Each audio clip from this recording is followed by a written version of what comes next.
2주 전쯤 중고등부와 소망부 설교를 준비하다가 제가 약간 심경의 변화가 생겼습니다.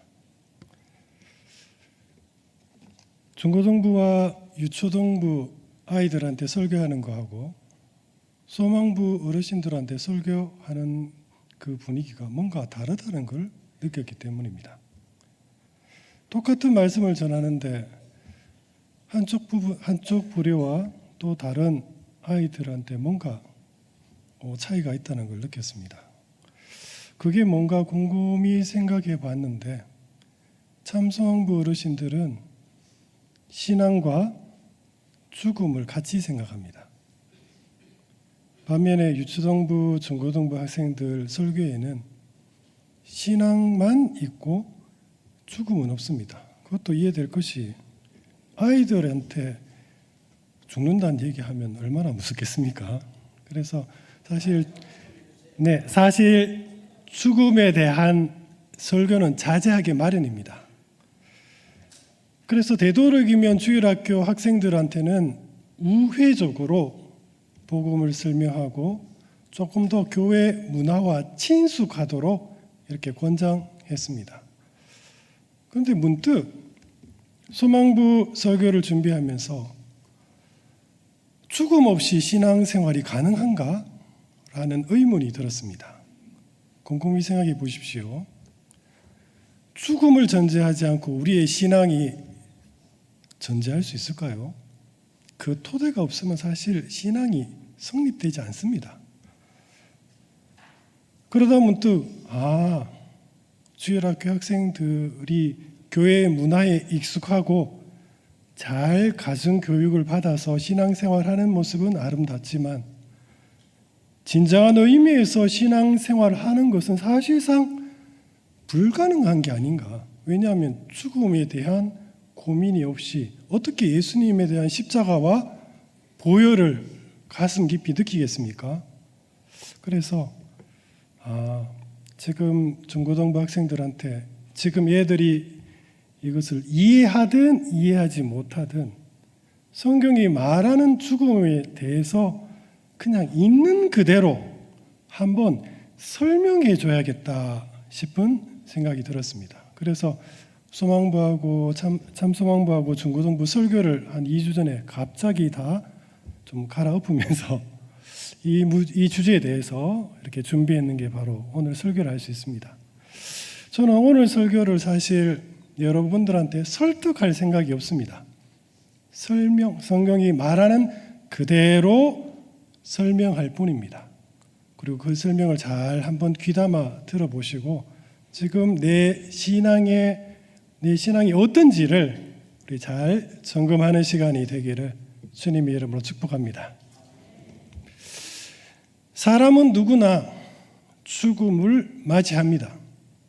그리고 죽음 이후의 세계에 대해 사실 한 번쯤 이상은 다 생각해 봅니다.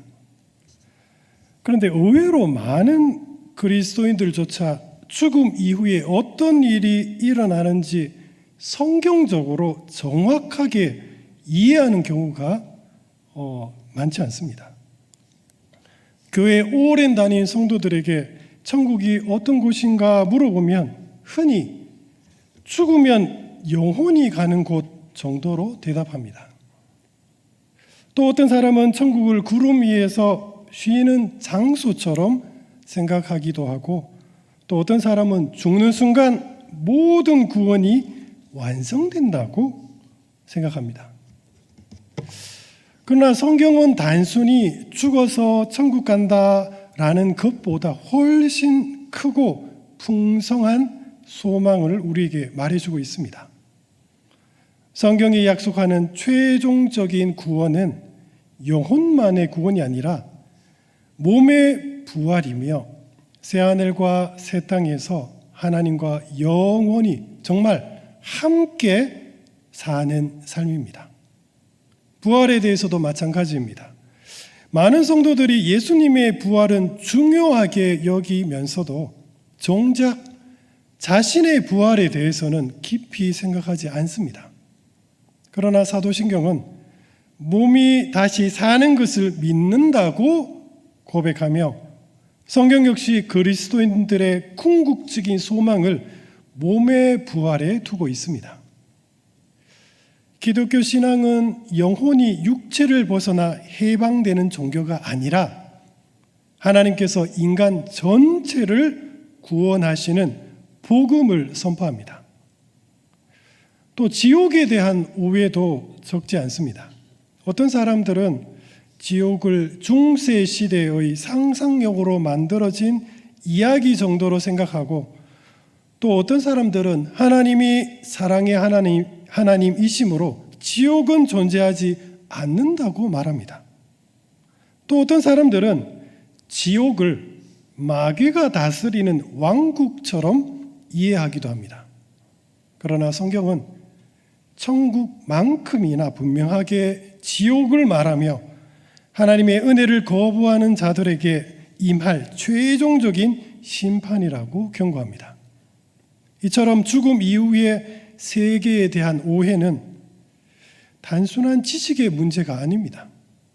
인간이 누구이며 구원이 무엇이고 예수 그리스도의 십자가가 왜 우리에게 필요한지를 이해하는 것에 정말 직접적으로 연결됩니다.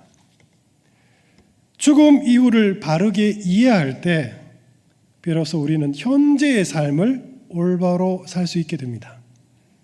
그러므로 이 시간 성경이 말하는 인간의 본질과 죽음 이후의 상태, 그리고 재림과 부활, 최후의 심판, 그리고 천국과 지옥에 대해 우리 차례차례 살펴보고자 합니다. 우리의 생각이나 전통이 아니라 오직 성경이 무엇을 말하는지를 따라가며 하나님께서 우리를 예비하신 그 영원한 세계를 우리 함께 묵상해 봅시다. 일반적으로 많은 사람들은 인간을 영혼과 육체로 구성된 존재라고 생각합니다. 그리고 영혼은 영원하고 고귀한 실체이며 육체는 단지 영혼이 머무는 일시적인 그릇 정도로 이해하곤 합니다.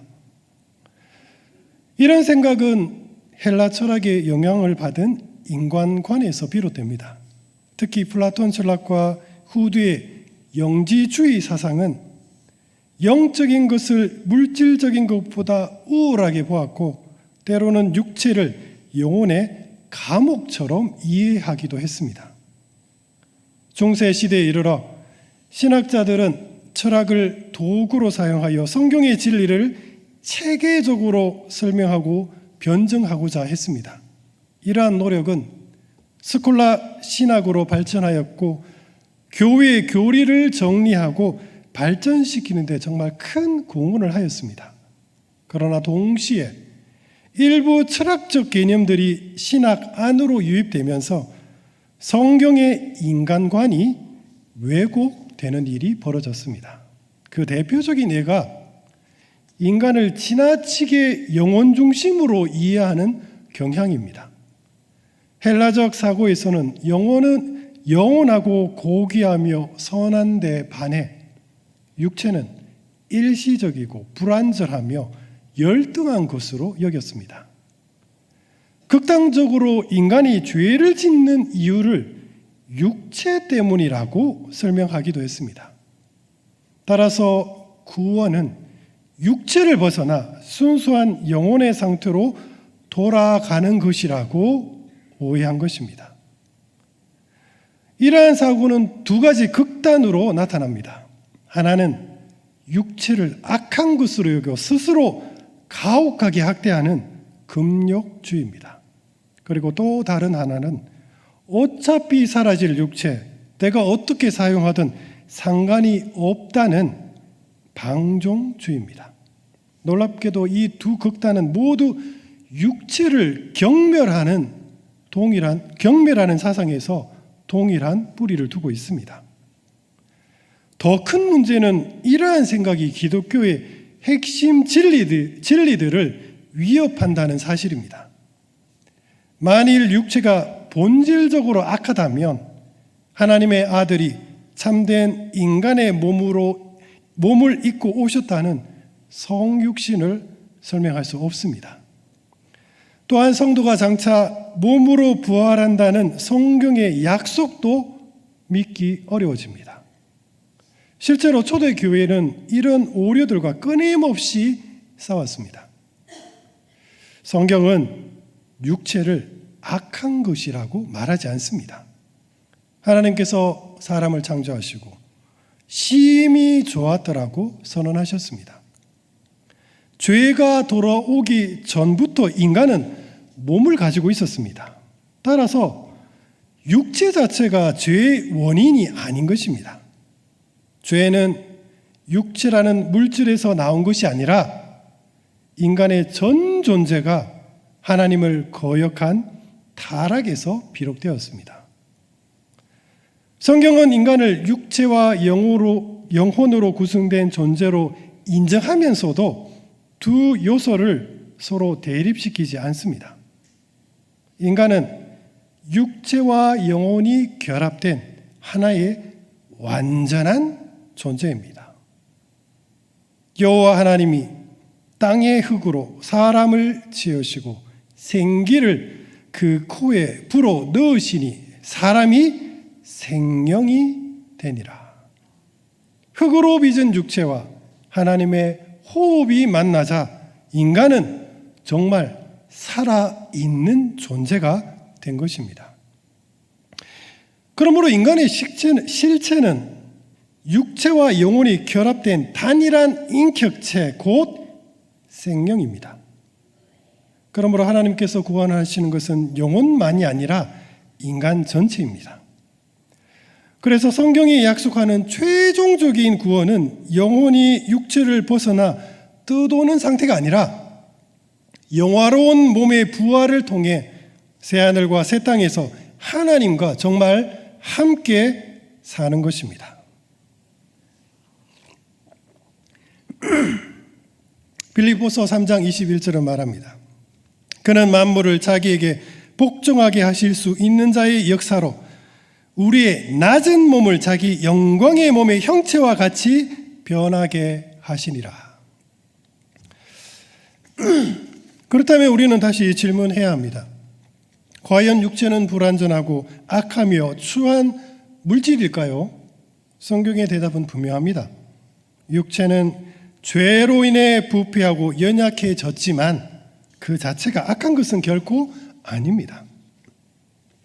하나님께서 창조하신 선한 창조물이며 장차 그리스도 안에서 우리의 몸은 새롭게 회복될 것입니다. 어쩌면 우리도 모르는 사이에 영적인 것만 중요하고 육체적인 것은 하찮다는 생각을 품고 있는지도 모릅니다. 그러나 성경은 영혼의 구원뿐만 아니라 몸의 부활을 선포합니다. 그렇습니다. 하나님은 우리의 영혼만 아니라 우리 자신 전체를 구원하시는 분이십니다. 성도 여러분, 그렇다면 죽음이란 무엇일까요?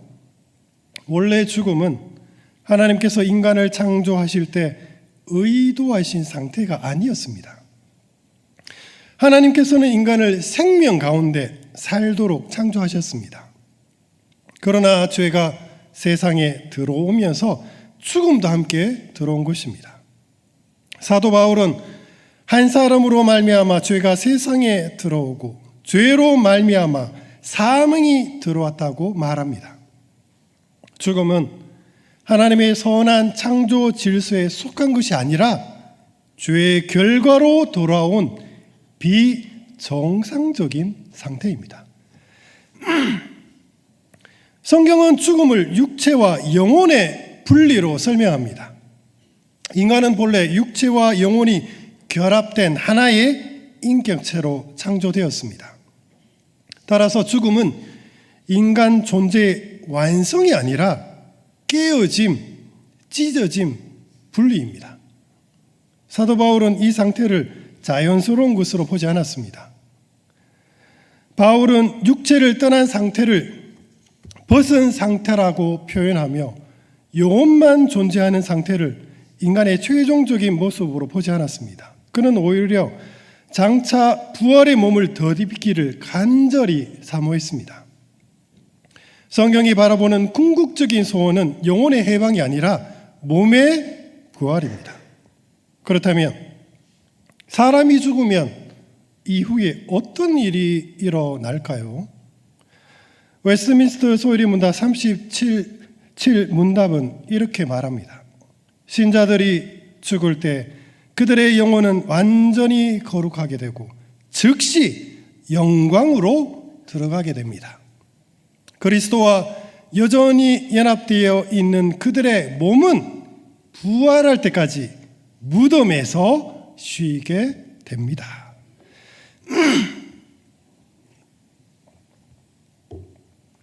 죽는 순간 육체와 영혼은 분리됩니다.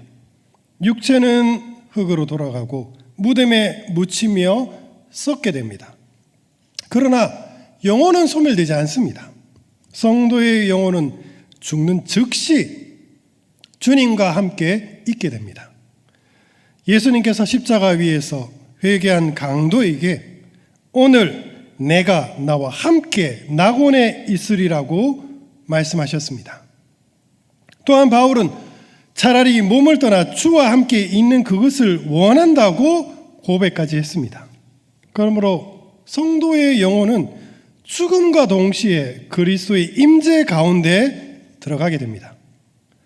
이것이 흔히 말하는 낙원이며 신자들이 부활의 날을 기다리는 복된 안식의 상태입니다. 성경은 또한 하나님 하늘 보좌 앞에서 하나님을 섬기는 성도들의 영혼을 우리에게 보여줍니다. 요한은 하나님의 말씀과 그들이 가진 증거로 말미암아 죽임당한 영혼들이 하나님 보좌 앞에 있는 모습을 묘사합니다. 이는 죽은 성도들이 무의식 상태에 빠져 있는 것이 아니라 하나님과 직접 교제하며 복된 안식 가운데 있음을 우리에게 보여줍니다. 그러나 이것 역시 최종 상태는 아닙니다.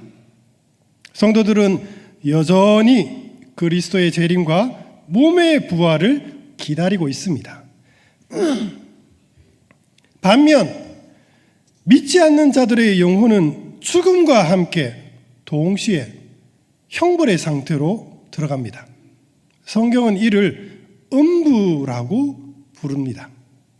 예수님께서 말씀하신 부자와 나사로의 비유에서 부자는 죽은 후 음부에서 고통 가운데 있었고 나사로는 아브라함의 품 안에서 위로를 받았습니다. 물론 이 비유의 모든 세부 사항을 문자적으로 이해해서는 안 됩니다. 그러나 분명한 사실은 죽음 이후에 의인과 악인의 상태가 구별되며 불신자는 심판을 기다리는 가운데 형벌 상태에 놓인다는 것입니다. 따라서 죽음 이후의 상태는 결코 영혼이 떠도는 상태가 아닙니다. 또한 영혼이 잠들어 의식이 없는 상태도 아닙니다. 성도는 그리스도와 함께 있고 불신자는 심판을 기다리는 가운데 각자의 상태에 들어가게 됩니다. 그러나 성도 여러분, 낙원도 음부도 인간의 최종 목적지는 아닙니다. 그리스도께서 재림하실 때 모든 죽은 자가 다 부활하게 될 것입니다. 성도들은 영화로운 몸을 입고 새하늘과 새 땅에 들어갈 것이며 불신자는 부활 후 최후 심판을 받아 영원한 형벌에 처해질 것입니다. 그러므로 기독교의 소망은 단순히 죽어서 천국에 가는 데 있지 않습니다. 우리의 궁극적인 소망은 예수 그리스도의 재림과 몸의 부활, 그리고 하나님께서 새롭게 하실 영원한 새 창조에 있습니다. 그러면 언제 영혼은 다시 육체와 결합하게 될까요? 예수 그리스도께서 영광 가운데 재림하시는 그날, 이 땅에 존재했던 모든 인간은 다시 몸을 입고 부활하게 될 것입니다. 우리는 흔히 기독교인만 부활한다 오해합니다. 그렇지 않습니다. 성도도 부활하고 불신자도 부활합니다. 성도의 영혼은 영원한 몸과 결합할 것입니다. 그리고 불신자의 영혼은 심판을 받기 위해 몸을 얻게 될 것입니다. 부활은 성도에게만 일어나는 사건이 아닙니다. 모든 인류가 부활하여 하나님 심판대 앞에 서게 될 것입니다. 예수님께서 말씀하셨습니다. 무덤 속에 있는 자가 다 그의 음성을 들을 때가 오나니 선한 일을 행한 자는 생명의 부활로 악한 일을 행한 자는 심판의 부활로 나오리라. 이처럼 모든 인간은 부활하지만 그 결과는 서로 다릅니다. 성도는 영광의 몸으로 부활할 것입니다. 부활체는 단순히 죽기 전에 몸을 회복하는 것이 아닙니다. 하나님께서는 우리의 이 몸을 영화롭게 변화시켜 줄 것입니다. 부활체는 현재의 몸과 단절된 새로운 존재가 아니라 연속성을 가진 몸입니다. 예수님께서도 부활하신 후에 당신의 손의 못자국과 옆구리의 창자국을 제자들에게 그대로 보여주지 않으셨습니까? 부활체는 바로 지금 내 몸이 변하여 영화롭게 된 몸입니다. 그것은 마치 씨앗이 땅에 심겨져 아름다운 열매를 맺는 것과 같습니다. 지금의 육체는 질병과 노쇠와 죽음에 지배받지만 부활체는 썩지 않고 영광스럽고 강하며 성령의 완전한 다스림 아래에 있는 몸입니다. 무엇보다도 부활체는 더 이상 죄와 싸우지 않는 몸입니다. 지금은 하나님을 사랑하면서도 여전히 죄의 유혹에 넘어가지만 그날에는 우리의 몸과 영혼이 완전히 거룩하게 되어 기쁨으로 하나님께 정말 온전히 완전히 순종하게 될 것입니다. 그러므로 성도 여러분, 지금부터 우리 이 몸을 함부로 여기지 맙시다. 비록 이 땅에서 내 몸은 늙어가고 병들어 쇠약해지지만 그것이 끝이 아닙니다. 현재의 몸은 장차 나타날 영광의 씨앗과도 같습니다. 재림의 주님을 영접하는 그날 하나님께서는 우리의 이 낮은 몸을 그리스도의 영광스러운 몸과 같이 변화시켜 주실 것입니다. 그날 우리는 더 이상 죽음도 없고 질병도 없으며 죄와 싸움도 없는 정말 완전한 몸으로 하나님 앞에 서게 될 것입니다. 그렇다면 불신자는 어떻게 할까요? 반면 불신자들도 부활합니다. 그러나 그들의 부활은 영생을 위한 부활이 아니라 심판을 위한 부활입니다. 성경은 땅의 티끌 가운데서 자는 자 중에서 많은 사람들이 깨어나 영생을 받는 자도 있겠고 수치를 당하여서 영원히 부끄러움을 당할 자도 있을 것이라고 말합니다. 하나님께서는 영혼만이 아니라 인간 전체를 심판하시기 때문에 악인들 역시 몸으로 부활하게 됩니다. 이처럼 재림의 날에는 모든 인간의 부활이 이어지고 이어서 최후 심판이 시작됩니다. 성경은 모든 인간이 하나님의 심판대 앞에 서게 될 것이라고 분명하게 말합니다. 로마서 14장 10절은 말합니다. 우리가 다 하나님의 심판대 앞에 서리라. 또한 예수님께서는 양과 염소의 비유를 통해 마지막 날 의인과 악인이 구별될 것이라고 말씀하셨습니다. 목자가 양은 오른편에 염소를 왼편에 두듯이 그리스도께서 모든 사람들을 그렇게 구별하실 것입니다. 이 심판은 인간 전생애를 있는 그대로 드러내는 심판입니다. 우리가 다 반드시 그리스도의 심판대 앞에 나타나게 되어 각각 선악간의 그 몸으로 행한 것을 따라 받으려 함이라. 여기서 중요한 것은 심판의 기준이 행위로 나타나지만 구원의 근거는 결코 행위가 아니라는 사실입니다. 성도의 선한 행위는 구원의 원인이 아니라 참된 믿음의 열매이며 증거입니다. 하나님께서는 그들의 삶 속에 나타난 믿음의 흔적을 통해 그들이 참으로 그리스도께 속한 자들임을 그날 분명히 드러내실 것입니다. 성도에게 최후 심판은 정죄의 자리가 아닙니다. 왜냐하면 우리는 이미 이 땅에서 그리스도를 믿음으로 의롭다 하심을 받았기 때문입니다. 그러므로 이제 그리스도 안에 있는 자에게는 결코 정죄함이 없으리라. 최후의 심판은 성도가 다시 칭의를 받는 자리가 아니라 이미 받은 칭의가 온 우주 앞에서 공개적으로 확증되는 자리입니다. 그때 우리의 소망은 나의 의가 아니라 오직 그리스도의 의뿐입니다. 만일 누가 죄를 범하여도 아버지 앞에서 우리에게 대언자가 있으니 곧 의로우신 예수 그리스도시라. 누가 능히 하나님께서 택하신 자들을 고발하리요 의롭다 하시니는 하나님이시라. 성도는 자신의 공로가 아니라 그리스도의 완전한 순종과 십자가의 대속으로 말미암아 의롭다함을 받는 자라 인정받게 될 것입니다. 반면 불신자들은 그리스도 밖에서 홀로 심판대 앞에 서게 될 것입니다. 그들에게는 자신의 죄를 대신 담당할 중보자가 없습니다. 그들은 자신이 행한 모든 죄에 대해 하나님의 공의로운 심판을 그대로 받게 될 것입니다. 그렇게 마침내 최종적인 판결이 선포됩니다. 성도는 영원한 생명과 새하늘과 새 땅에 들어가고 불신자는 영원한 형벌에 처해집니다. 성경은 말합니다. 그들은 영벌에, 의인들은 영생에 들어가리라.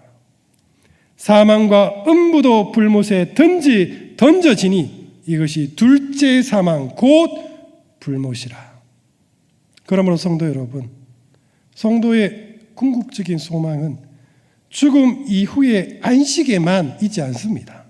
우리의 참된 소망은 그리스도의 재림과 몸의 부활과 그리고 최후 심판을 통과하여 하나님과 함께 영원히 천국에서 사는 것입니다.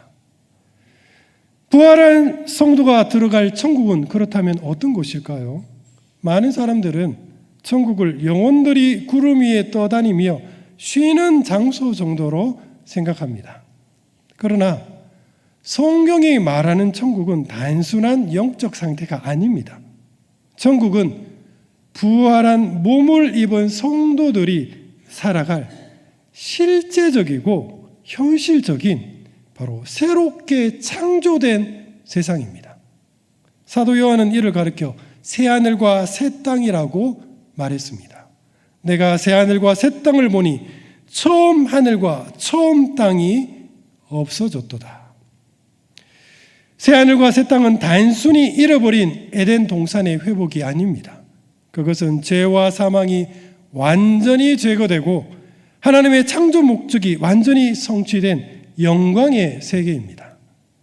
아담이 에덴에서 추방당하며 잃어버린 것은 무엇일까요? 웨스트민스터 소요리 문답 1문은 말합니다. 사람의 제일 되는 목적은 하나님을 영화롭게 하고 영원토록 그를 즐거워하는 것이라고 가르칩니다. 인간이 누릴 수 있는 가장 큰 복은 하나님 안에서 기뻐하며 사는 것이었습니다. 그러나 죄는 인간을 하나님에게서 멀어지게 했고 결국 인간은 하나님 그분 그 자체를 잃어버렸습니다. 따라서 천국의 가장 큰 복은 아름다운 환경이나 풍성한 기업이 아니라 하나님과의 완전한 교제가 회복되는 데 있습니다. 보라, 하나님의 장막이 사람들과 함께 있음에 하나님이 그들과 함께 계시리라. 천국에서 성도는 하나님과 영원히 함께하며 그분의 사랑과 영광을 충만히 누리게 될 것입니다. 그리고 천국의 중심에는 하나님의 보좌가 있습니다. 사도 요한은 새 예루살렘 가운데 하나님의 보좌와 어린 양의 보좌가 있다고 증언합니다. 그 보좌는 온 우주를 다스리는 하나님의 절대적인 주권과 영광을 나타냅니다.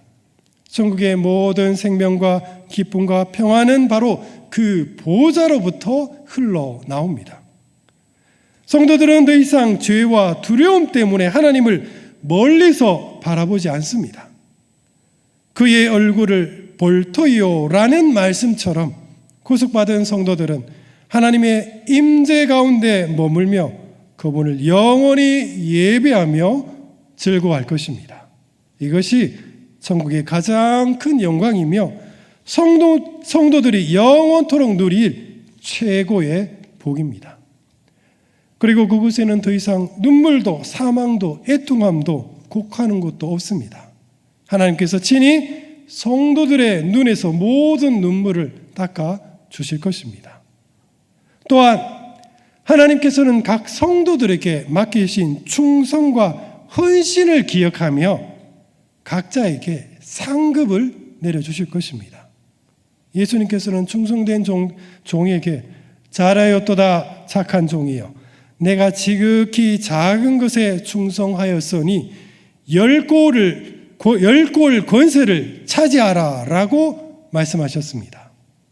모든 성도는 동일한 구원을 받지만 하나님께서는 각자의 충성을 기억하며 은혜 가운데 각자에게 맞는 풍성한 상급을 베풀어 주실 것입니다. 그러나 성도 여러분, 오해 마십시오. 이곳에는 시기와 질투가 없습니다. 모든 성도는 하나님의 완전한 사랑 안에서 서로가 받은 그 상급의 기쁨을 서로가 기뻐하며 칭찬하며 아낄 것입니다. 또한 새 창조의 세계에서 성도는 영원한 안식 속에서 아무것도 하지 않는 존재가 아닙니다. 하나님께서는 인간을 처음 세계를 다스리고 관리하는 존재로 창조하셨습니다. 죄로 인해 노동은 고통스러운 수고가 되었지만 본래 노동은 하나님의 선물이었습니다. 땅은 너로 말미암아 저주를 받고 내가 내 평생에 수고하여 그 소산을 먹으리라. 새하늘과 새 땅에서는 그 저주가 제거되고 노동은 다시 본래의 기쁨으로 회복하게 될 것입니다.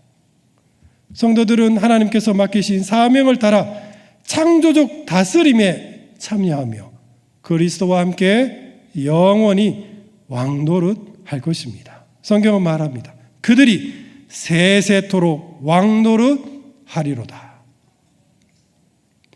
반면에 악인들이 들어갈 지옥은 어떤 곳일까요? 지옥은 흔히 사람들이 생각하듯 마귀가 다스리는 왕국이 아닙니다. 마귀 역시 심판받는 피조물이며 장차 불못에 던져질 존재들입니다.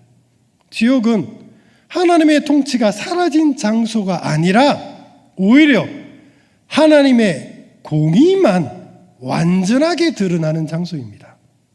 그곳에는 하나님의 자비와 은혜가 더 이상 없습니다. 하나님의 공의로운 심판만 있으며 그 징벌을 피할 수 없습니다. 그래서 성경은 하나님을 가리켜 우리 하나님은 소멸하는 불이시라고 말씀하신 것입니다. 성도에게서 하나님의 임재는 생명과 기쁨이지만 불신자들에게 하나님의 거룩하심은 견딜 수 없는 심판으로 나타날 것입니다. 지옥의 형벌은 하나님께서 악을 즐기기 때문이 아니라 거룩하신 하나님께서 죄를 이제는 정말 공의롭게 정의롭게 심판하시기 때문입니다. 예수님께서는 최후 심판에 대하여 그들은 영벌에 의인들은 영생에 들어갈 것이라고 말씀하셨습니다. 결국 천국과 지옥은 각각 하나님의 은혜와 하나님의 공의가 완전하게 드러나는 두 장소입니다. 죽음 이후에는 더 이상 회개의 기회가 없습니다. 인간은 이 땅에서 예수 그리스도를 믿어야 합니다. 그리고 참된 믿음은 반드시 삶의 열매가 나타납니다. 성도의 착한 행실은 구원의 조건이 아니라 우리가 참으로 그리스도께 속한 자임을 나타내는 증거물입니다. 그러므로 인간에게 있어 가장 중요한 문제는 단순히 이 땅에서 잘 먹고 잘 사는 문제가 아닙니다. 죽음 이후에 내가 정말 어디로 갈지를 두고 우리는 정말 심각하게 고민해야 합니다. 인간에게 가장 시급한 질문은 나는 지금 예수님 안에 있는가입니다. 오직 예수 그리스도와 연합한 성도만이 새하늘과 새 땅의 영광에 참여하게 될 것입니다. 말씀을 맺겠습니다. 사랑하는 성도 여러분, 그렇다면 우리는 지금 천국에 들어갈 준비를 잘 하고 계십니까? 천국은 우리의 행위로 들어가는 곳이 아닙니다. 오직 예수 그리스도를 믿는 믿음으로 들어갑니다. 그러나 여기서 반드시 물어야 할 질문이 있습니다. 내가 말하는 그 신앙 고백이 정말 참인가? 여러분, 예수님께서 나의 죄를 대신 지시고 십자가에서 죽으셨음을 믿습니까? 여러분, 예수님만이 나의 유일한 구원자이심을 믿습니까? 여러분, 예수님의 부활을 내가 믿으며 장차 주님께서 오시는 그날 나 역시도 영광의 몸으로 다시 부활할 것을 믿습니까? 이 질문에 아멘으로 답하셨다면 여러분은 지금 하나님을, 예수님을 정말 올바로 잘 믿고 계십니다. 하지만 성숙한 성도는 여기서 한 걸음 더 나아가야 합니다. 우리는 흔히 믿음을 입술의 고백으로만 생각하지만 성경이 말하는 믿음은 단순한 지식이나 동의가 아닙니다. 참된 믿음은 반드시 삶 속에서 성화의 성령의 열매로 나타납니다. 그렇다면 믿음의 열매는 어떻게 맺힐까요? 예수님께서 우리를 용서하셨습니다. 그러므로 성도된 나는 이제 형제를 용서하며 살아가야 합니다. 예수님께서 우리를 사랑하셨습니다. 그러므로 성도된 나는 하나님을 사랑하며 살아가야 합니다. 예수님께서 하나님께 온전히 순종하셨습니다. 그러므로 성도된 우리 역시 하나님 말씀에 순종하며 살아가야 합니다. 순종은 구원의 조건이 아닙니다. 그러나 순종은 구원받은 자가 반드시 나타내는 삶의 열매입니다. 하나님께 순종하지 않으면서 예수님을 믿는다고 말하는 것은 성경이 말하는 믿음이 아닙니다. 참된 믿음은 반드시 삶을 거룩하게 변화시킵니다. 그래서 예수님께서 정말 엄중하게 경고하셨습니다. 나더러 주여 주여 하는 자마다 다 천국에 들어갈 것이 아니요 다만 하늘에 계신 내 아버지의 뜻대로 행하는 자라야 들어가리라. 그렇다면 하나님의 뜻은 무엇입니까? 예수님께서 친히 말씀하셨습니다. 내 아버지의 뜻은 아들을 보고 믿는 자마다 영생을 얻는 이것이니 마지막 날 내가 이를 다시 살리리라. 하나님의 뜻은 우리가 예수님을 잘 믿는 것입니다. 그리고 그 믿음이 우리 삶 가운데 순종으로 성령의 열매로 나타나는 것입니다. 천국 문 앞에 섰을 때 가장 중요한 것은 내가 얼마나 교회를 오래 다녔냐가 아닙니다. 교회에서 내가 얼마나 중요한 직분을 맡은가도 아닙니다. 하나님 뜻대로 내가 예수님을 정말 잘 믿었는지 그 여부뿐입니다. 사랑하는 성도 여러분, 우리 모두 예수님을 정말 진실되게 믿읍시다. 그리고 하나님 말씀에 온전히 순종함으로써 나의 이 신앙 고백이 정직하다는 사실을 하나님과 그리고 내 주변에 있는 사람들에게 우리 한번 보여줍시다. 그것이 바로 예수 그리스도를 믿는 참된 믿음의 길이며 하나님께서 정말 기뻐하시는 구원받은 성도의 삶입니다.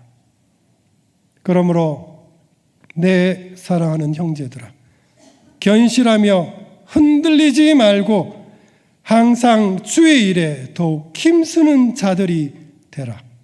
이는 너희 수고가 주 안에서 헛되지 않은 줄 알미라. 사랑하는 성도 여러분, 우리가 이 땅에서 살아가며 믿음의 이름으로 수고하시고 눈물 흘리시며 애쓴 그 모든 수고 주님께서 다 알고 계십니다. 그리고 천국에 가는 그날 주님께서 우리의 눈물을 친히 닦아 주시며 온전히 완전히 회복시켜 주실 것입니다. 성도 여러분, 바로 이 소망이 있기에 예수님을 믿는 것입니다. 우리 모두 주님을 향한 그 소망을 바라보며 부활의 소망을 품으며 오늘 하루도 주님 안에서 성실하고 정직하고 정말 열심히 살아가는 복된 성도가 되기를 주님의 이름으로 축복드립니다. 기도하겠습니다. 사랑과 은혜가 풍성하신 우리 주 하나님 아버지, 주님 저희들에게 부활의 소망을 주심을 주님 감사드리옵니다. 주님 그 벅찬 감동의 소망 저희들 가슴에 품고 오늘 하루 정말 믿음 안에서 최선을 다하여 성실하게 살아가게 하여 주옵소서. 저희들 다 예수님을 나의 구주로 고백하며 정말 믿음으로 믿습니다. 이제 그 신앙 고백이 하나님 앞에서도 정직하고 내 주변에 있는 모든 사람들이 보아도 정직한 고백임을 알게 하여 주옵소서. 바라옵고 우리 구주 예수 그리스도 이름으로 간절히 기도드립니다. 아멘. 우리 찬송가 180장입니다.